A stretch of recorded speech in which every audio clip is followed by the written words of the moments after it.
สวัสดีครับวันนี้มาอัปเดตแผนตอน5 โมงเย็นอยู่ที่ time frame week ตอนนี้เราเห็นเปิดเรียบลงมาแล้ว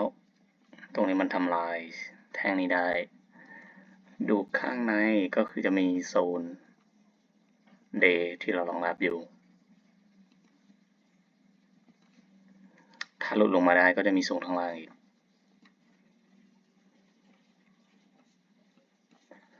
ทีนี้รูปแบบการลงมาของมันก็คืออันนี้เป็นขา A และขา B ที่เป็น inside อันนี้ลงมา C เนาะแต่ทีนี้ขา C ได้มีการเปิดตูดเรียบลงมาก็คือแท่งนี้ยังไม่ปิดเป็นรวมเทาเดย์ภาพที่มองก็จะมี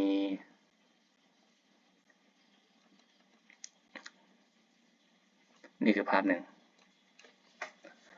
และอีกภาพก็คือดูว่าขา B มา C ตรงนี้มันสามารถที่จะยืนไม่สามารถทำโลต่ำลงได้ไหมตรงนี้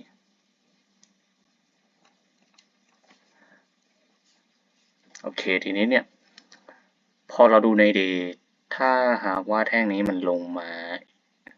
แล้วปิดแดงแบบนี้ได้ก็เท่ากับว่าเป็นเปิดตัวเรียบเนาะนักลงทุนก็อยู่ใน time frame ที่เล็กกว่า day ทีเนี้ยมันจะหาจุดที่เป็นโอกาสในการเข้าเทรดซึ่งตอนนี้เพิ่งจบแท่ง4 ชั่วโมงไปแท่งนี้ก่อนหน้านั้นที่เรามองว่ามันขึ้นมาขา B เป็น A B C แบบนี้แล้วชุดนี้เนี่ยมันลงมาเป็น A ขึ้น B และตอนนี้ราคาลงมาอีกเป็น C บริเวณนี้เลยชุดที่เป็นราคาแนวรับตรงนี้ก็เหลืออยู่นิดหนึ่งแนวรับตรงนี้มันจะเห็นว่าชุดนี้เนี่ยถ้าราคามันจะกลับตัวจากชุดพักในจบเนี่ยก็คือมันจะต้องขึ้นมาชนะ B point ตรงนี้เลยถึงจะกลับตัวอันนี้คือชุดที่เรามองไว้ถ้ามันจะกลับตัวเป็นเทรนขาขึ้นอีกครั้งหนึ่งก็ต้องมาชนะ B point ตรงนี้เลยทีนี้ชุดนี้มันลงมาขา C เนี่ย4 ชั่วโมงมันลงมา3 แท่งแล้วมีนักลงทุนอยู่2 กลุ่มที่ลงต่อเนื่องแต่เราจะโฟกัสตรงนี้ก็คือจาก B จาก A ไป B เป็นกรอบที่เราจะโฟกัสเราจะเห็นว่าชุดที่มันลงมามีคนออกจากกรอบก็คือคนนี้เลยเราจะมาโฟกัสคนนี้เป็นรวมเทาแดงของ4 ชั่วโมงก็คือแบบนี้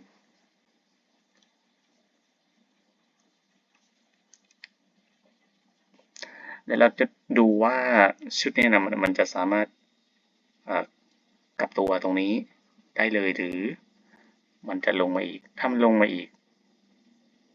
ช่วตรงนี้น่าจะเอาไม่อยู่แล้วก็รอโซนล่างได้เลยถ้าหากว่าราคาลงมาตรงนี้เนาะก็รอให้ราคาลงมาถึงสุดข้างล่างแล้วเกิดมีการอ่อนแรงถ้ามันลงอีกก็เป็นแดงใช่ไหมครับถ้าแท่งนี้ลงมาเป็นแดงอีกก็รอให้มันเกิดการอ่อนแรงแล้วก็เกิดการซื้อกลับอยู่ในโซนนี้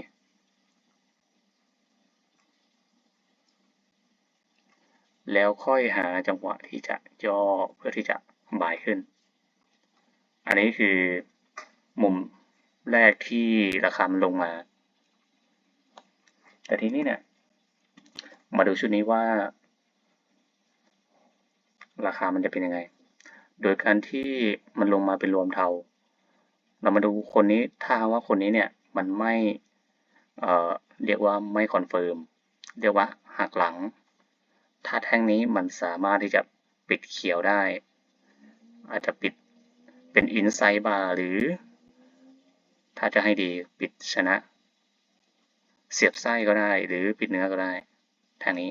แล้วเราก็จะรอย่อ ABC เพื่อจะบายขึ้นไป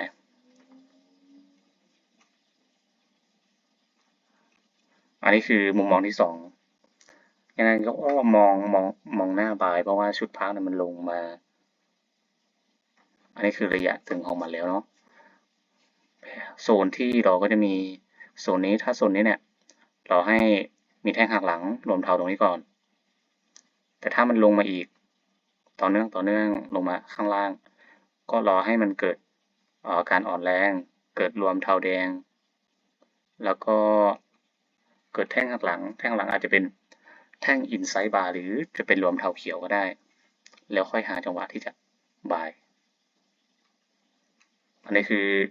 ให้อยู่ที่ไทม์เฟรม4ชั่วโมงเลยเพราะว่าถ้าเราซูมอินเข้าไปในไทม์เฟรมเล็กเนี่ยก็คือมันจะยังไม่ได้เพราะว่าเราจะหาจุดที่มันกลับตัวเพื่อที่จะบายแผนวันนี้ก็ประมาณนี้ลองไปดู1 ชั่วโมง1 ชั่วโมงก็จะเป็นโครงสร้างลงมาแล้วรอให้มันชัดเจนดีกว่า1 ชั่วโมงรอมันหักหลังหรือรอมันลงมาอีกแล้วกลับตัวส่วนนี้ค่อยหาจังหวะเข้าเทรด